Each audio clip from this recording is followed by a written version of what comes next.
à l'endroit de mes familles, puisque, monsieur le directeur général, moi j'ai 3 familles. Ma famille biologique, ma famille politique et ma famille professionnelle, pour leur soutien indéfectible durant toutes les épreuves traversées et le long du chemin parcouru.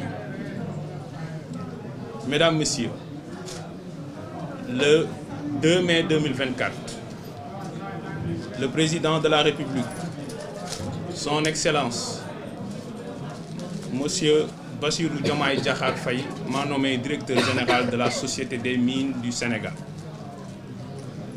Je lui témoigne toute ma gratitude pour sa confiance envers moi. Je mesure à sa juste valeur le poids de la responsabilité qui pèse sur mes épaules en tant que manager devant conduire les destinées de notre compagnie minière nationale. C'est aussi pour moi le lieu de décerner une mention particulière au Premier ministre Ousmane Sonko pour le combat qu'il a mené, le projet qu'il a défendu, ainsi que la vision qu'il a portée jusqu'à notre accession à la magistrature suprême. C'est également une joie immense qui m'anime de devoir travailler aux côtés du ministre de l'Énergie, du Pétrole et des Mines, M. Birame Souleye Diop, dont la compétence, la probité et la détermination illumineront certainement le secteur minier. J'en profite pour rendre un vibrant hommage à nos martyrs, blessés, prisonniers et exilés politiques, puisque j'en fais partie, à tous les combattants de la liberté et de la démocratie. Mesdames et messieurs, le sous-sol sénégalais regorge en son sein d'importantes ressources minières. Il s'agit d'immenses potentialités en substances minérales qui offrent des niches importantes de richesse, de création de richesse, d'emplois, d'infrastructures viables et d'un développement économique endogène et durable. Des métaux précieux tels que l'or et le platine, en passant par les minéraux lourds que sont le zircon, l'ilménite, le rutile, les minéraux stratégiques comme l'uranium, le lithium, le manganèse ou la bauxite, les métaux de base que sont le cuivre, le nickel, le plomb, le chrome et la baryonite. Sans oublier le fer, les calcaires, les phosphates de chaux et d'alumine, jusqu'aux matériaux de construction tels que le basalte, les grès et les sables dunaires, les pierres ornementales que sont le marbre et les granitoïdes, ou encore les argiles céramiques ou industrielles et les sables siliceux pour l'industrie de la verrerie. Pour valoriser ces substances, l'État du Sénégal a mis en orbite un cadre juridique incitatif qui a permis d'attirer de gros investisseurs dans le secteur minier. Telle est l'économie du code minier du 26 août 1988 qui sera renforcée par celui du 24 novembre 2003. En 2016, la révision constitutionnelle du 5 avril a apporté une innovation majeure en disposant que les ressources naturelles appartiennent au peuple. Dans le même esprit, une nouvelle loi portant révision du code minier a été adoptée le 8 novembre de la même année pour introduire des dispositions favorisant, en tout cas visant à favoriser, une répartition équitable entre les revenus issus de l'exploitation minière, des revenus issus de l'exploitation minière entre l'État et les investisseurs. Ainsi, au terme de l'article 12 de la dite loi, en son alinéa 1er, l'État peut entreprendre pour son propre compte, soit directement, soit par l'intermédiaire de sociétés ou de personnes physiques ou morales nationales ou étrangères, agissant seules ou en association avec des tiers, toute opération minière. C'est en application de cette disposition législative que la Société des mines du Sénégal, SOMISEN, a été créée par la loi numéro 2020-31 du 6 novembre 2020. Ayant en charge la gestion du patrimoine minier de l'État, la SOMISEN a été mise sur pied pour accomplir 10 missions, dont la gestion de la participation de l'État dans les opérations minières, la commercialisation des produits miniers revenant à l'État, la détention seule ou en association de titres miniers aux fins de recherche et d'exploitation, la mise en œuvre des décisions et orientations de l'État en ce qui concerne la stratégie de ces sociétés minières, la participation aux négociations entre les sociétés dans lesquelles elles gèrent les participations de l'État et de toute autre société où cette participation est envisagée, l'examen de la situation économique et financière des sociétés concernées, les principaux programmes d'investissement et de financement, les projets d'acquisition ou de cession de toute question soumise aux organes de gestion et de surveillance de ces sociétés minières, entre autres missions. Donc j'ai cité que 6 missions parmi les 10. Je pense que ce sont les missions principales auxquelles d'autres missions accessoires se greffent.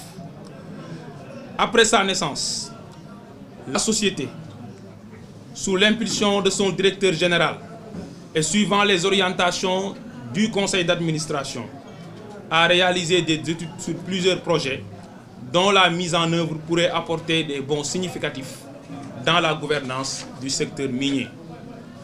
Dans la foulée, elle s'est dotée d'un plan stratégique dont l'objectif global est la suivante: promouvoir, développer et contrôler l'activité minière en vue de mettre en valeur de façon responsable et durable le potentiel minéral au bénéfice de tous.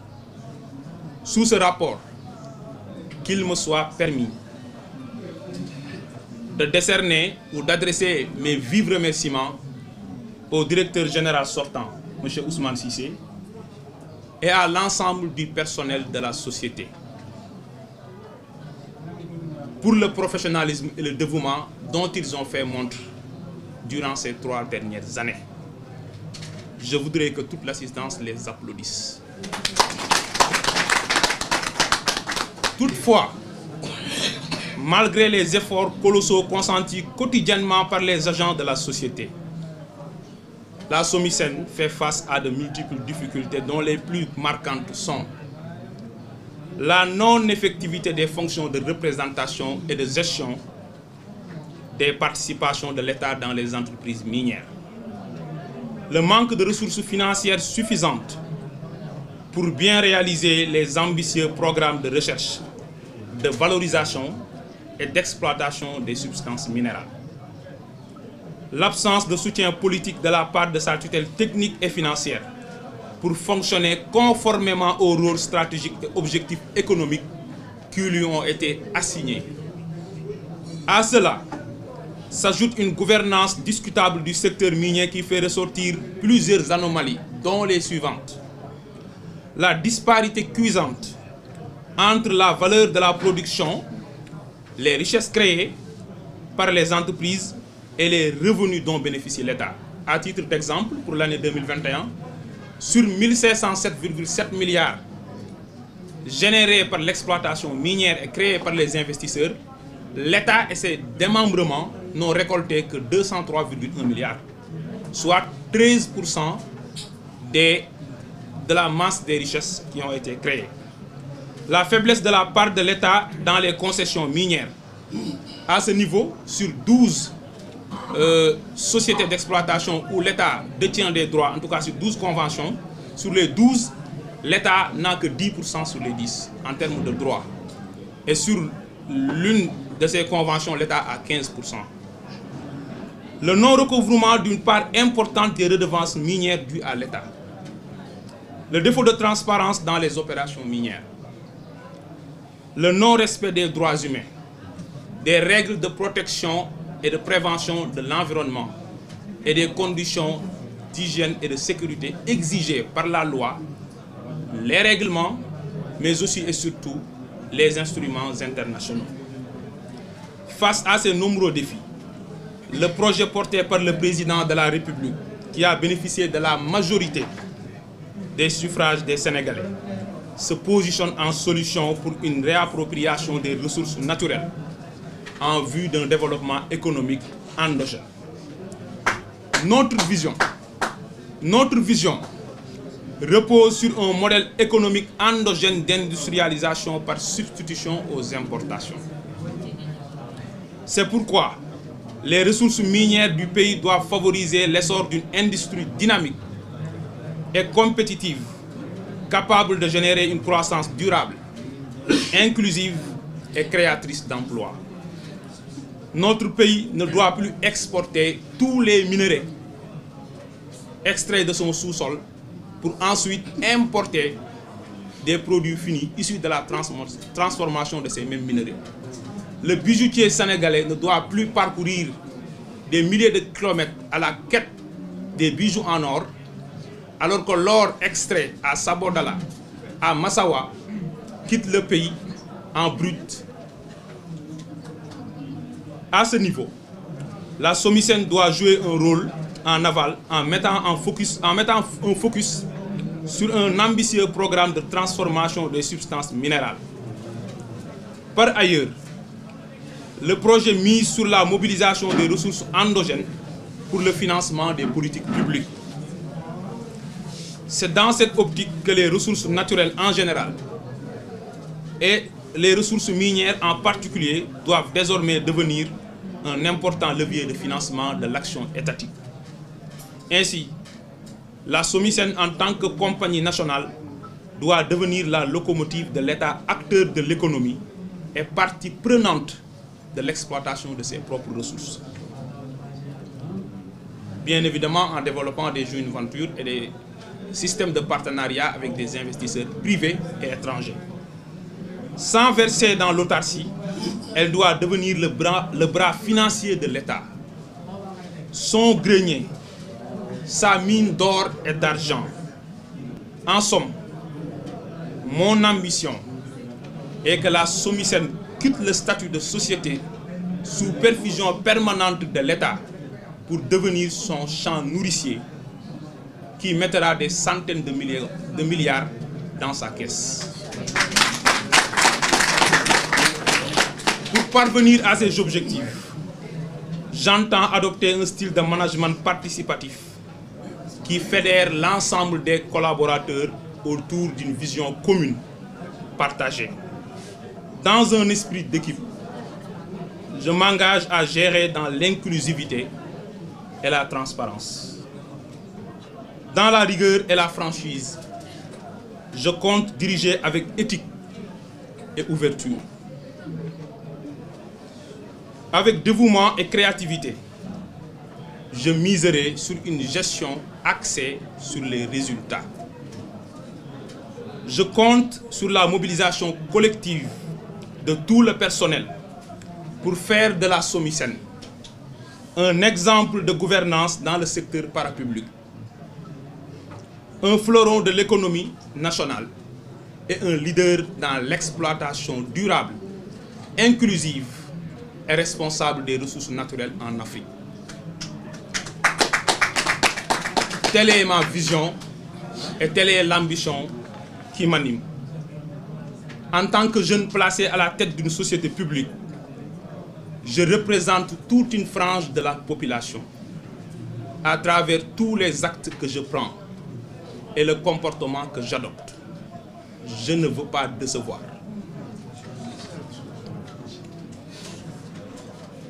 Et je compte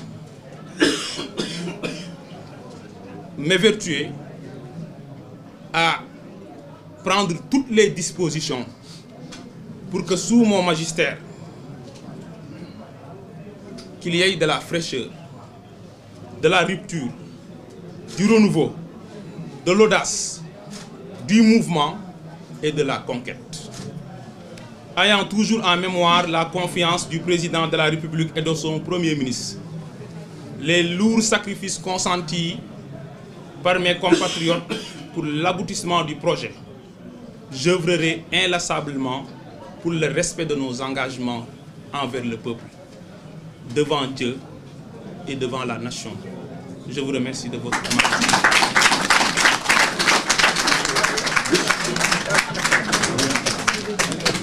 Merci, c'est l'assistance. Merci, la presse.